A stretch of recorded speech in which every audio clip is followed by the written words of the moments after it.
There is a $4 bag of dried root sitting in my kitchen cupboard, and it is bitter enough to make a grown man's eyes water. When a dog on this farm quits eating, that bitter root is what goes in his bowl, because the thing that brings a dog's hunger back is not food that tastes better. It is something that tastes worse.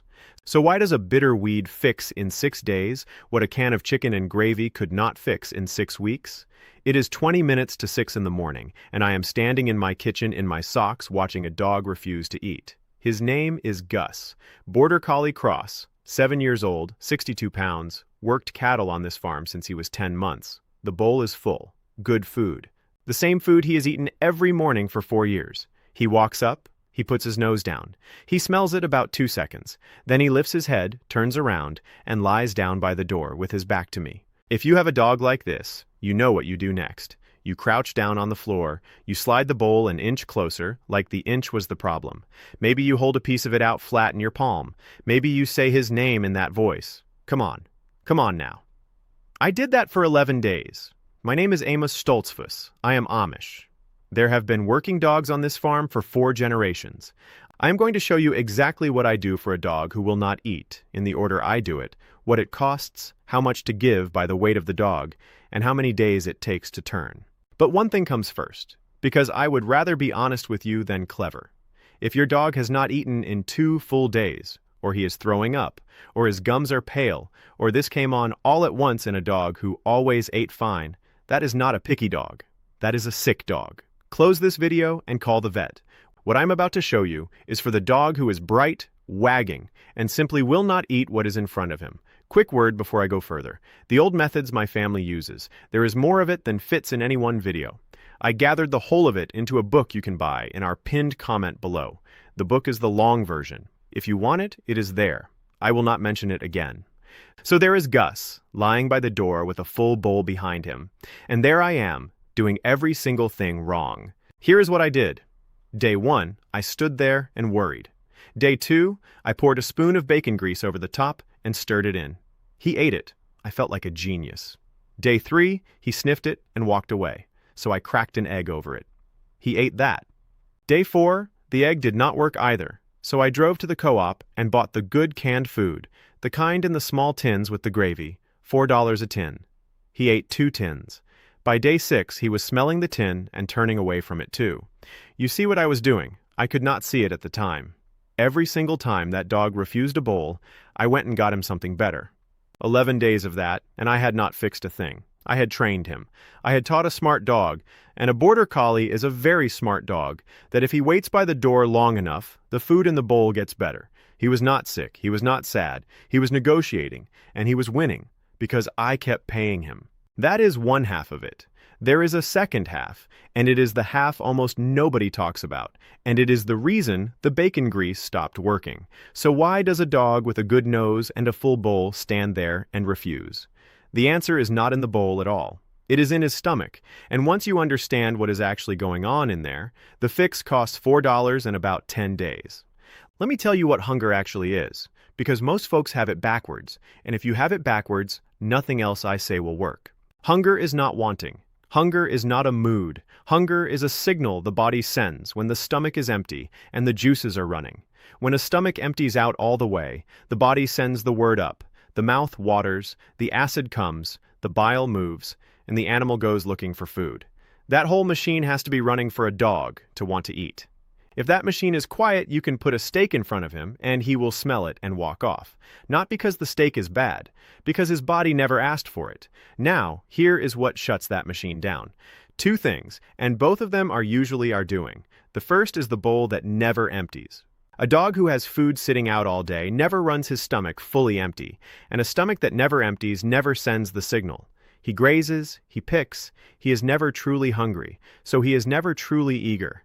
And the more we top up the bowl to get him to eat, the flatter that signal goes. The second is a sour stomach. A dog with a quiet gut, one that is not making much acid and not making much bile, feels a low kind of queasy all the time. Not sick enough to throw up, just off. You will see the signs if you know to look. He licks his lips when there is nothing there. He swallows over and over. He eats grass in the morning. He turns his head away from the bowl, not down toward it.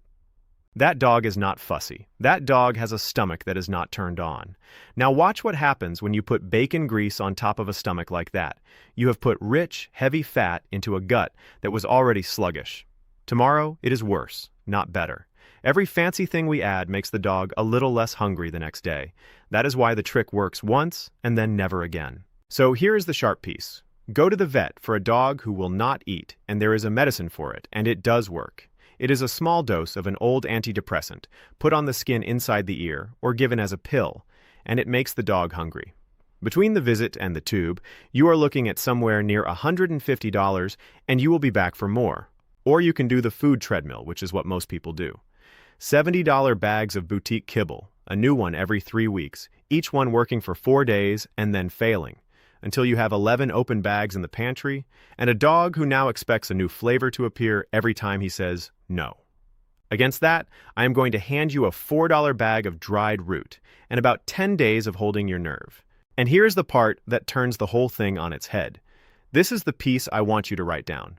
You do not fix a dog who will not eat by making the food better. You fix him by making him hungry. And the thing that makes a body hungry is not delicious. It is bitter. That sounds backwards. It is not. Think of what folks drink before a big meal. Not sweet, bitter. There is a reason for that, and the reason is older than any of us. When something bitter hits the tongue, the body reads it and answers. Saliva runs. The stomach starts making acid. The gallbladder squeezes and sends bile down. That whole quiet machine wakes up and starts turning. It is not magic, and it is not a supplement claim. It is a reflex, the same as your knee jumping when the doctor taps it. Bitter on the tongue, juices in the gut. Every old farmer, every teamster, every man who kept working animals before there were pills knew this, and they all kept something bitter in the barn for the animal who went off his feed. So we are not going to season his food. We are going to wake his stomach up and then take the negotiation away from him. That is the whole system, and here is how you do it. The first thing is the hardest, and it costs nothing. Empty the bowl. From tonight, food goes down twice a day and no other time. Nothing in between. No biscuits, no crusts, no bit of cheese with his pill. Nothing. The bowl goes down, he gets 15 minutes, and then the bowl comes up whether he ate or not, and it does not come back until the next meal. Water always stays down. Here's the trick on this one, and it is the part people get wrong. When you pick that bowl up, you say nothing. No sigh. No shaking your head. No, come on, boy. Do not look at him. Pick it up, put it on the counter, walk out of the room. Because coaxing is payment. Every word you say over that bowl is you telling a smart animal that refusing gets him something. Silence tells him refusing gets him nothing at all. A healthy dog can miss a meal or two without any harm coming to him. He has skipped meals before, out in the field, and lived just fine. The second thing is the root. What I use is dried dandelion root, cut and sifted. Not the leaf, the root, and the bag will say which. You can buy 4 ounces of it for about $4 at any health food store or from a herb supplier, and 4 ounces will last a big dog most of a year. If you have a yard that has not been sprayed, you can dig your own in October when the root is fat, wash it, chop it, and dry it on a screen in the loft. That is what we do here. But $4 is $4, and I would rather you start this week than wait for fall. Here is how it goes in, and this is the part worth rewinding. Do not sprinkle the powder on his food. It gets buried in the meal, it never touches his tongue, and the whole point is that it must touch his tongue. Make it as a tea. 1 heaping teaspoon of the cut root in a cup of hot water. Let it sit 10 minutes covered until the water goes the color of weak coffee. Let it cool to about the temperature of your wrist. Then, and here is the timing that matters, you give it about 20 minutes before the meal, not with it. A tablespoon of the cool tea for a small dog under 20 pounds, 2 tablespoons for a dog between 20 and 50, 3 tablespoons for a dog over 50, off a spoon or dribbled over a single bite of something so he takes it. 20 minutes later, the juices are running and then the bowl goes down. Bitter first, food second. That order is the whole thing. The tea keeps 3 days in a jar in the cold cellar or the icebox. Make a fresh cup Monday and Thursday, and you are set. And one honest word, dandelion root moves water through the body, so he will want out more. Do not give it to a bitch and whelp, and if your dog is on medicine for his heart or his kidneys, ask your vet first. That is a real thing, not a nervous thing. The third piece is heat. A dog eats with his nose long before his mouth. Cold food out of the icebox has almost no smell to it. Warm it to about the temperature of a living body, near 100 degrees, and the smell lifts right up off it. I set the bowl in a pan of hot water for 2 minutes and stir it. Do not use a microwave, even if you have one, because it makes hot pockets in the middle that will burn his mouth, and then he will refuse that bowl forever, and you will have made a new problem. The fourth piece is for the sour stomach, the lip-licking, and the grass-eating.